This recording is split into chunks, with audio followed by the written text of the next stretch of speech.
जय श्री कृष्णा। राधे राधे। भाई जी चरितामृत पृष्ठ संख्या 111। कल्याण का भगवान नाम का अंक निकलने वाला था। सेठ जमनालाल जी को साथ लेकर मैं बापू के पास गया, राम नाम पर कुछ लिखवाने के लिए। बापू ने हंसकर कहा, जमनालाल जी को साथ क्यों लाए हो? क्या मैं इनकी सिफारिश मानकर लिख दूंगा? तुम अकेले ही क्यों नहीं आए? सेठ जी जमनालाल जी मुस्कुराए। मैंने कहा, बापू बात तो सच है, मैं इनको इसलिए साथ लाया था कि आप लिख ही दें। बापू हंसकर बोले, अच्छा इस बार माफ़ करता हूँ, आइंदा ऐसा अविश्वास मत करना। फिर कलम उठाई और तुरंत नीचे संदेश लिख दिया। नाम की महिमा के बारे में तुलसीदास जी ने कुछ भी कहने को बाकी नहीं रखा। द्वादश मंत्र, अष्टाक्षर इत्यादि सब इस मोहजाल में फंसे हुए हैं। मनुष्य के लिए शांतिप्रद है, इसमें कुछ भी शंका नहीं है। जिससे जिसको शांति मिले उस मंत्र पर वह निर्भर रहे। परंतु जिसको शांति का अनुभव ही नहीं है और जो शांति की खोज में है, उसके तो अवश्य राम नाम पारसमणि बन सकता है। ईश्वर के सहस्त्र नाम कहे जाते हैं। इसका अर्थ यह है कि उसके नाम अनंत है, गुण अनंत है। इसी कारण ईश्वर नामातीत और गुणातीत भी है। परंतु देहधारी के लिए नाम का सहारा आवश्यक है, और इस युग में मूढ़ और निरक्षर भी राम नाम रूपी एकाक्षर मंत्र का सहारा ले सकता है।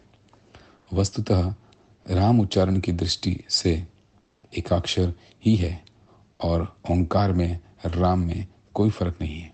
परंतु नाम महिमा बुद्धिवाद से सिद्ध नहीं हो सकती, श्रद्धा से, अनुभव से साध्य है। संदेश लिखकर मुस्कुराते हुए बापू बोले, तुम मुझसे ही संदेश लेने आए हो, जगत को उपदेश देने के लिए, या खुद भी कुछ करते हो? रोज नाम जप का नियम तो लो, तुम्हें संदेश मिलेगा, नहीं तो मैं नहीं दूंगा। मैंने कहा, बापू मैं कुछ जप तो रोज करता हूँ, अब कुछ और बढ़ा दूंगा। बापू ने यह कहकर कि भाई बिना कीमत ऐसी कीमती चीज़ थोड़ी ही दी जाती है, मुझे संदेश दे दिया। सेठ जी जमनालाल जी का कुछ बातें करनी थी, वह ठहर गए। मैंने चरण स्पर्श किया और आज्ञा प्राप्त करके लौट गया। गोरखपुर आने के पश्चात किसी काम से मैं बम्बई गया था और वहीं से रतनगढ़ जा रहा था। उस समय अहमदाबाद होकर गाड़ी जाती थी। बम्बई से चलकर जब गाड़ी बदलने के लिए मैं अहमदाबाद उतरा, तब गांधी जी के दर्शनार्थ उनके आश्रम पर गया। अहमदाबाद के निकट ही गांधी जी का साबरमती आश्रम था। मैं आश्रम पर पहुंचा, मेरे हाथ में कल्याण का अंक था। संयोग की बात, उस अंक में भगवान नाम जप की प्रार्थना छपी थी। गांधी जी ने कल्याण का अंक अपने हाथ में ले लिया और उसे देखने लगे। भगवान नाम जप के लिए विनीत, हरे राम राम राम हरे हरे, हरे कृष्ण कृष्ण कृष्ण हरे हरे। प्रार्थना लेख देखकर पूछने लगे, ये क्या है?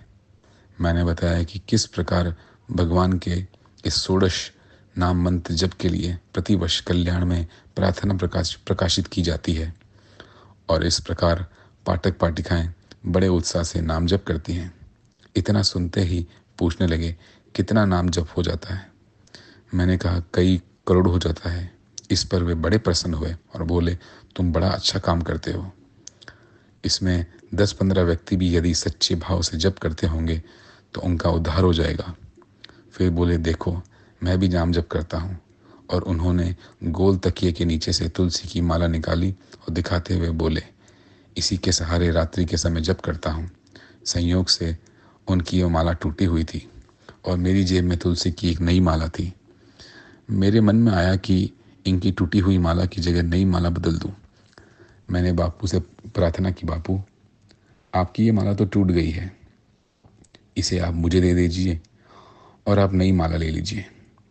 और मैंने अपनी जेब में से नई माला निकालकर उनकी ओर बढ़ाई। बापू बड़े विनोदी थे, उन्होंने बड़ा प्रेम भरा विनोद किया। बोले, तुम मुझे माला देने आए हो, अर्थात मुझे चेला बनाने आए हो? मैं तथा पास बैठे सब लोग हंस पड़े। मैंने कहा, बापू माला टूट गई है, इसे बदलना चाहता था, आपको माला मैं क्यों दूंगा? मेरे उत्तर से वे बड़े प्रसन्न हुए। फिर बोले, मुझे नई माला दोगे तो तुम्हें साथ में कुछ दक्षिणा भी देनी होगी। दान के साथ दक्षिणा भी होती है। मैंने कहा, आपकी कृपा है, बोलिए तो क्या देना पड़ेगा।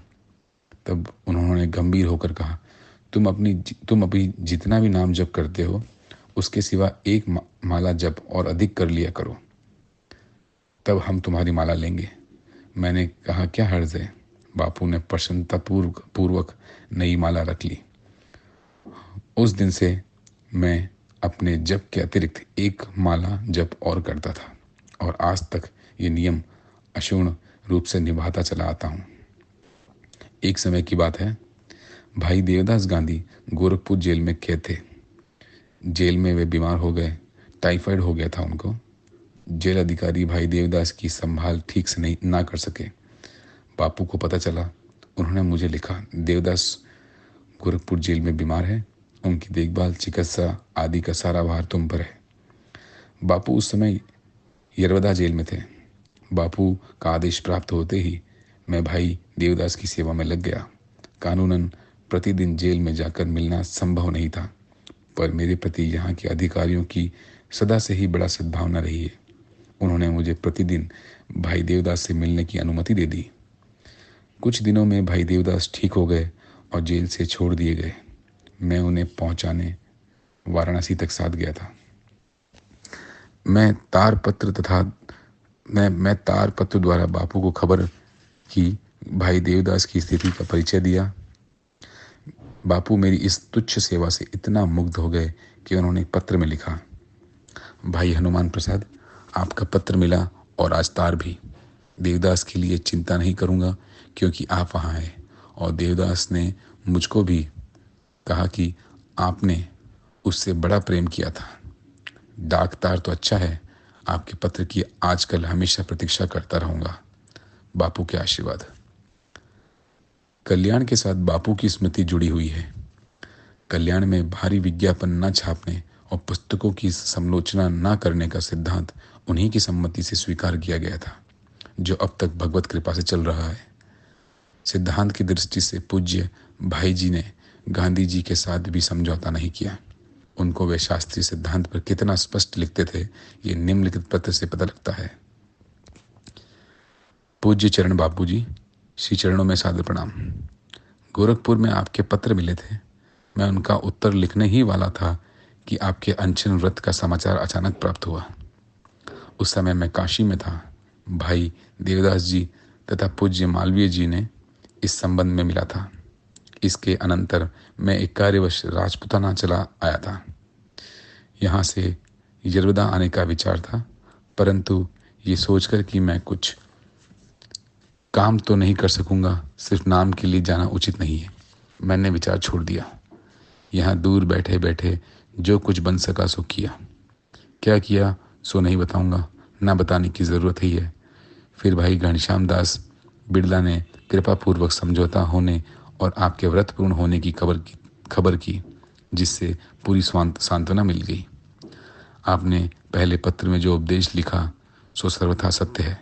मैं भी मानता रहा हूँ कि किसी भी कारण असत्य का सहारा लेने वाला और राग द्वेष निंदा कर्म करने वाला भगवान को प्राप्त नहीं कर सकता। दूसरे विषय में मेरा ये निवेदन है कि मैंने प्रवृत्ति से अलग रहकर सत्य के मार्ग पर चलने की जो बात लिखी है, उसमें प्रवृत्ति का अर्थ प्रपंच मात्र से अलग रहने का नहीं था, बल्कि ऐसे ही प्रपंच की ओर मेरा इशारा था जो हिंसा, द्वेष, स्वार्थ, कामना, परदोष दर्शन, पर उत्पीड़न, लोभ, मत्सरता आदि दूषित वृत्तियों को बढ़ाने वाला हो। आजकल प्राय सभी क्षेत्रों में इस प्रकार की परपंच की प्रबलता है। इससे मैंने निवेदन किया था। आपने कार्ड में लिखा था, मैं अनुग्रह क्यों मानूं? ऐसी सेवा मूक होकर लेना ही मुझे तो सभ्यता प्रतीत होती है। सब सच्ची सेवा का बदला मनुष्य दे नहीं सकता, ईश्वर दे सकता है। मैं नहीं समझता कि इस प्रकार के शब्द लिखने की जरूरत आपको क्यों मालूम हुई। मुझे तो ऐसा ही प्रतीत होता है कि शायद मेरे मन में ही कहीं इस कार्य को सेवा समझने का अभिमान, अनुग्रह मनवाने की इच्छा छपी हुई थी, इसलिए आपके हृदय में ऐसा भाव आए। सच्ची बात तो यह है कि मुझे भाई देवदास जी के लिए जितना कुछ करना चाहिए था उतना मैं कर ही नहीं सका, और यदि कुछ किया भी तो उसमें सिवा स्नेह और आत्मीयता के और कोई कारण नहीं होना चाहिए। आपको शायद स्मरण होगा, जब आप जुहू में थे तब आपने बिना काम ना मिलने की सूचना नवजीवन में निकाली थी। उस समय एक दिन मैं सूचना पता ना रहने के कारण जुहू चला गया था और वहाँ पता लगने से आपके दर्शन किए बिना ही वापस लौट रहा था। तब आप ही ने मुझे ऊपर बुलवाकर कहा, ये सूचना परिवार के लोगों के लिए नहीं है, तुम तो पारिवारिक लोग हो, तुम आ जाओ और बैठे बैठे रहो, तथा मैं तुम्हें ज़रा भी ना बोलूँगा और और मुझे संकोच नहीं होगा, इसलिए तुम्हें बिना मिले क्यों वापस लौट जाना चाहिए। आपके ये वात्सल्यपूर्ण शब्द मुझे स्मरण है।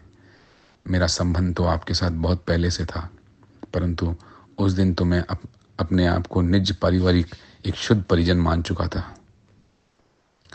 और उसी नाते मैं अपने मन में आपको तथा सारे परिवार को निज जन की तरह देखता हूँ।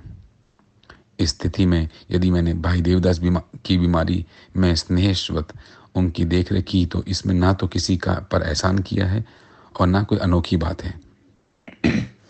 श्री रामदास भाई के हृदय में इस स्थिति में जैसी भावना होती वैसे ही मेरी भी होनी चाहिए थी।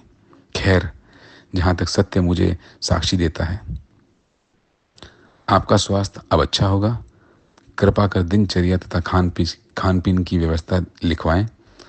आज मैं बहुत लंबा पत्र लिख रहा हूँ। यह पत्र मैं बहुत दिनों पहले लिखने वाला था, परंतु प्रथम तो आपके शरीर की दुर्बलता देखकर, दूसरे अपनी मगन्यता की ओर ध्यान देकर नहीं लिख सका। आजकल दलित भाइयों के संबंध में बहुत जोर का आंदोलन हो रहा है। आपके अनशन व्रत के समय इसका विस्तार बहुत हो गया। जगह जगह सहभोजन, प्रतिभोज तथा मंदिर प्रवेश आदि हो रहे हैं। इसका परिणाम तो भगवान जाने, परंतु आज तक जहाँ लोगों को प्राय पुराने विचारों और शास्त्र शब्दों का अंधानुकरण करने वाला कहा जाता था, आज इस आंदोलन में अंधानुकरण के साथ साथ प्राय विवेकहीनता और स्वच्छता का प्रधानता हो रही है। जय श्री कृष्णा। राधे राधे।